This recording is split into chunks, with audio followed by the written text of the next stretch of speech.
What is going on, everyone, and welcome to r/EntitledParents. Now, in today's first story, an entitled parent taking their kid to school refuses to let a teacher give her son hand sanitizer in the middle of a pandemic. No, you can't sanitize my baby.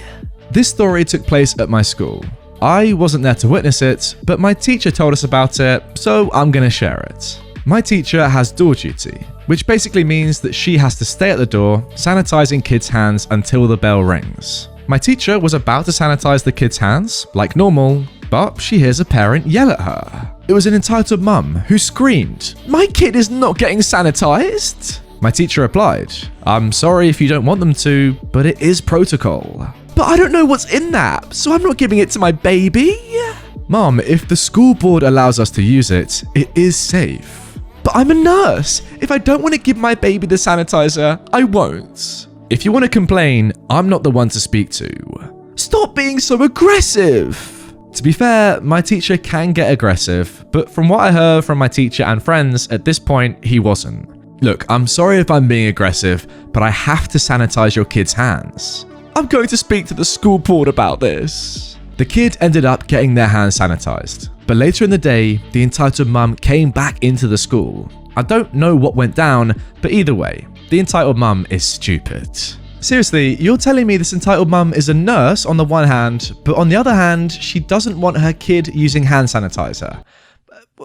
What? Before we move on to our second post, I've firstly got to tell you that this video is sponsored by Raid Shadow Legends. Now stop. Before you skip through this, like I know some of you are thinking about doing, give this one in particular a chance. This is by far the coolest ad integration I've ever done, and you guys are directly involved. Let me tell you what I mean. So, Raid have set us, the Reddit gang, a goal of 99 downloads for the game. I'm going to be completely honest with you guys. For every one of you that downloads Raid and plays through the tutorial, Raid are going to give me a little bit of money. That means I can pay my editor Stevo for his incredible hard work on my videos. I can afford to go to the shops and buy some food so I can eat and survive. But most importantly, of course, I can use that money to make more higher quality videos for you guys to enjoy in the future. The amazing thing about this is that you can see how close we're getting to the goal of 99 downloads live in the description. Like literally right now, scroll down, go and have a look. Now you see that live bar. That is a live indication of how far away we are from the goal. That's going to keep updating and hopefully keep getting higher as you help me out by downloading the game and playing through the tutorial. Now, for those of you that haven't heard of Raid Shadow Legends before, let me tell you my personal 3 favorite things about the game. First of all, Raid is a completely free mobile game, but the graphics and gameplay are just so elite that it is truly a AAA experience that you can fit right in your pocket. Second of all, the champions are unreal. There are literally millions of champion combinations that all have different abilities and tactics that are awesome. Use these guys to take on raid bosses, dungeon runs, campaign battles, and even my favorite, PvP arena matches. And thirdly, Raid are constantly updating the game to make it better and better. In fact, just the other day, they released their biggest update ever. The Doom Tower. It's a giant tower with 120 floors, a bunch of secret challenge rooms, and 12 seriously tough bosses to take on. I mean, if you can conquer that one, then fair play, you've done very well. So please go ahead and download the game using my special link in the description or the pinned comments. Or, if it's easy for you, just scan this cheeky QR code to download the game immediately. It's a pretty amazing game, I've got to say, but it also gives you guys a chance to directly help me and the channel and, you know, make sure I can continue making great videos for you guys. But remember guys, you have to complete at least the tutorial for it to count as one of the 99 downloads. Appreciate your support. Oh, and furthermore, if you're a new player and you use my link, you get 50,000 silver, 50 gems, 1 energy refill, 1 clan boss key, 5 mystery shards, 1 day XP booster, and 1 free champion Hexweaver. All that treasure will be waiting for you right here. But you've got to be quick as they're only available for the next 30 days. And of course, make sure to join my clan so you can directly see how other members of the Reddit gang are getting on. Thanks again to Raid for sponsoring this video. Let's get back into the stories. My entitled mum and entitled grandma make me go to 2 different schools in different time zones and expect me to succeed in both schools. I know, the title seems ridiculous, but unfortunately, it's true. So basically, in 2019, my parents decided that they had two options. One, to move to their country of origin. My parents are immigrants. They had me in the country they were from and moved to the United States when I was 2. Or 2, stay in the States until I and my sister finish high school. Because of a family emergency at the time, my parents found it best to move from the States. We decided to move there in June of 2020, but because of lockdown and travel bans, we weren't able to. So, they decided to enroll me in a school that isn't the place we're moving to. And because of COVID-19, that school had online classes. I wasn't happy with this for 2 reasons. First of all, in September, I would be starting my first year of high school in the US, and I didn't want to miss that experience. And secondly, given that we were still in the US, I would have to stay up all night to attend these online classes and meetings for the other school in the other country. But I didn't want to complain and make my dad feel bad, so I just kept my mouth shut and smiled. Fast forward a couple of months, we still haven't left the States, and now high school is starting in the US. My mum, who is a complete female dog, and nothing or no one can tell me otherwise, wanted me to also go to school in the mornings. Keep in mind, I haven't left the other school, so now I have to go to 2 schools. One in the morning, this is the US school, 8 AM to 2:10 PM, and one at night, 11 PM to 7:30 AM. Now, you might be thinking that this wasn't so bad, but high school in the US is really stressful, and my mother signed me up for 2 clubs, and I also have football. So, most of the week, I wouldn't come home until 6 or 7. This went on for a while. But I finally decided to tell my parents that I couldn't do this anymore, and told them that I wanted to stay in the US where I've been for most of my life. My dad understood, and he told me that since I hadn't said anything to him, that he thought I was okay with going to both schools. Mother Dearest, on the other hand, made a big deal out of me not being able to take academic pressure. She and my grandma have been calling me an idiot and dumb and all sorts of other things. Whenever I come into the dining room to eat, they talk about how I don't study for either school at all, and I'm a waste of space and money, etc. You get the point. Yeah, I mean, this story is just quite frankly ridiculous. How on earth are you supposed to go to 2 different schools at the same time in different time zones? When are you sleeping? Let me just refresh. What was it? What were the times? The US schools from 8 AM to 2:10 PM. What's that? 6 and a bit hours. 6 hours 10 minutes. And then the other school in the other country, 11 PM to 7:30 AM. So 8.5 hours, 6 hours 10 minutes. Your parents want you to be going to school for 14 hours and 40 minutes in a day. Now, I don't know if you know this, guys, but days tend to last for 24 hours. Leaving OP with under 10 hours of non-school time to sleep, do homework, do anything else, live their life. How would that ever be possible? To play football and do all these clubs, how would that ever be possible? It wouldn't. So, yeah, I do not blame you for only wanting to go to one school, OP, as most kids tend to do. So weird. So strange. Now moving on to our third story. Entitled Mother tries to blame me for her ringing phone. I work at a supermarket, and this happened last February, before the lockdown started. One Sunday, I was stocking yogurt when a woman came up to me, and the first thing I noticed was the default iPhone ringtone blaring from her cards. I have auditory processing disorder, so the phone, on top of the sound of the coolers and the general busy supermarket sounds, made it extremely hard for me to figure out what she was asking me for, and I had to ask her to repeat herself multiple times. When I finally figured out what she was asking me for, she went off, and I thought that would be the end of it. But nope. A few minutes later, she came back to the yogurt with the manager in tow and a smug look on her face. The manager walked up to me and said, "OP, this customer said that your phone was going off the entire time she was trying to ask you for help with something."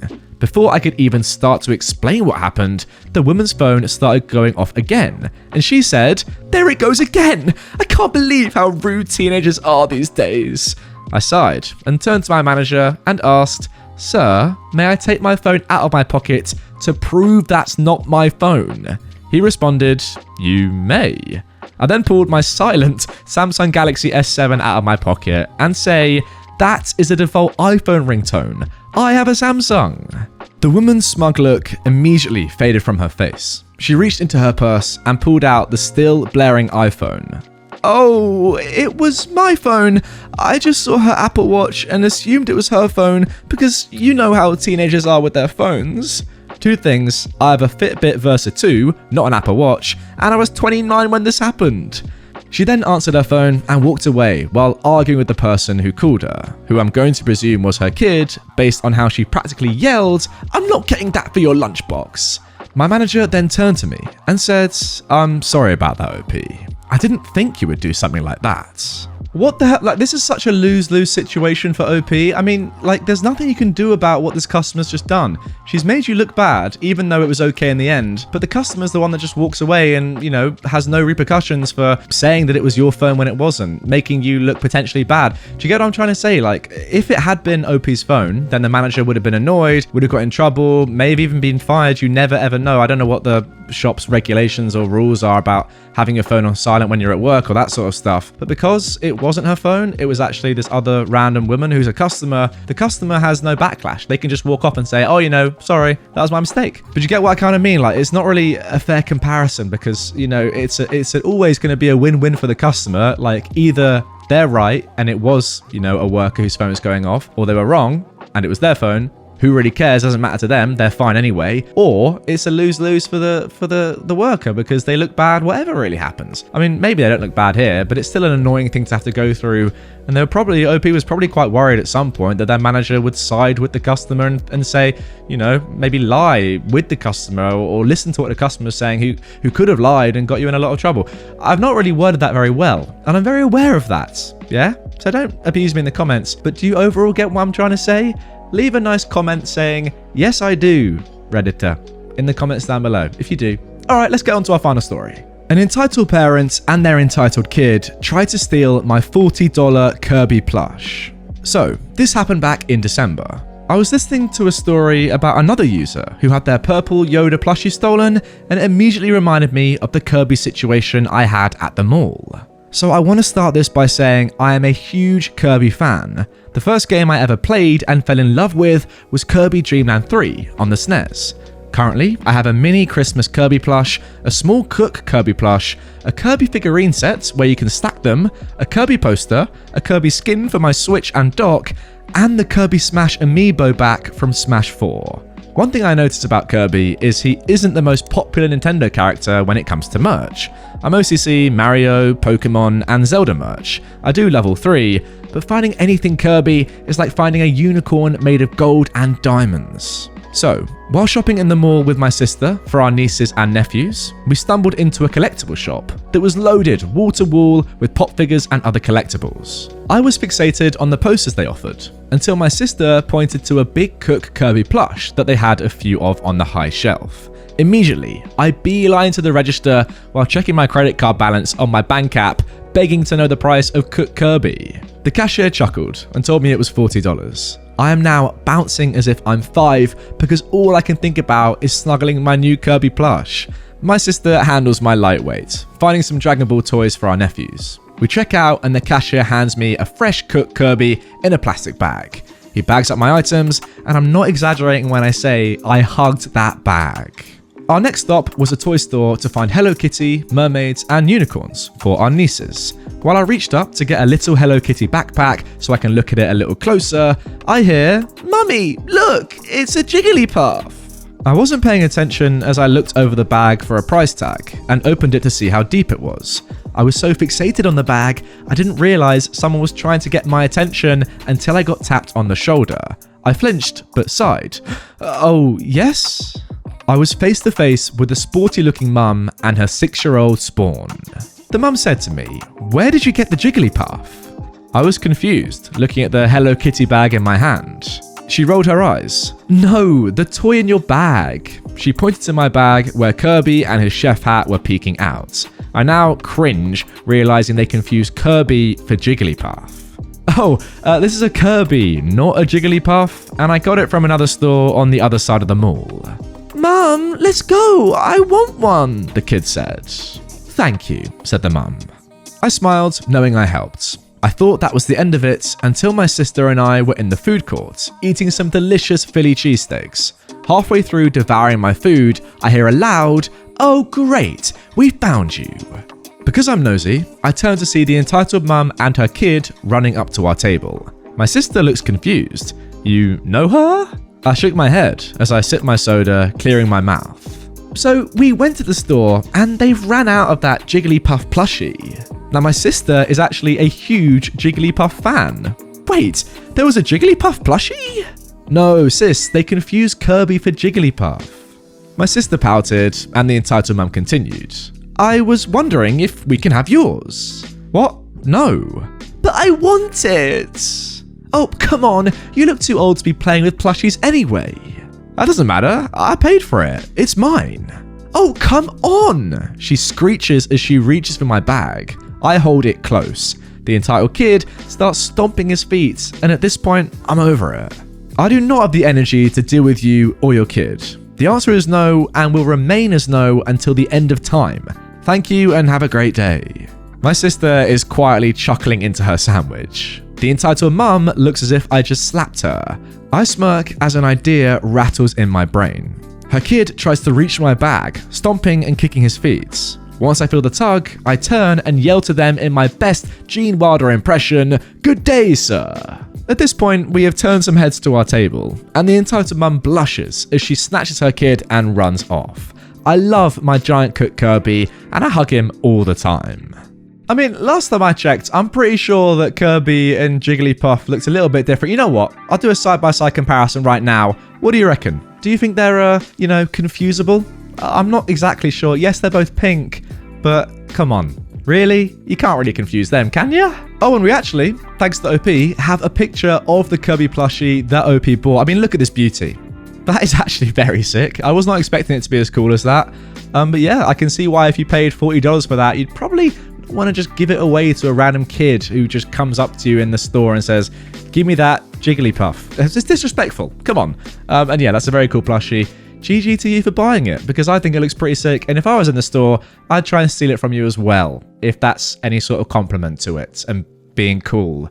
No, I don't think it is either, don't worry. Anyway guys, that is going to do it for this episode of r/EntitledParents. Really hope you have enjoyed it. Again, a massive thanks to Raid for sponsoring this video. Please help me out guys. Go in the description down below, download the game and play just through the tutorial. You don't have to play any more than that if you don't want to, but every single one of you that downloads it, it will directly benefit me and my channel, so I massively appreciate you guys. Go and do that for me. I'll love you forever and always, and then I'll see you tomorrow with a brand new video, same time, same place.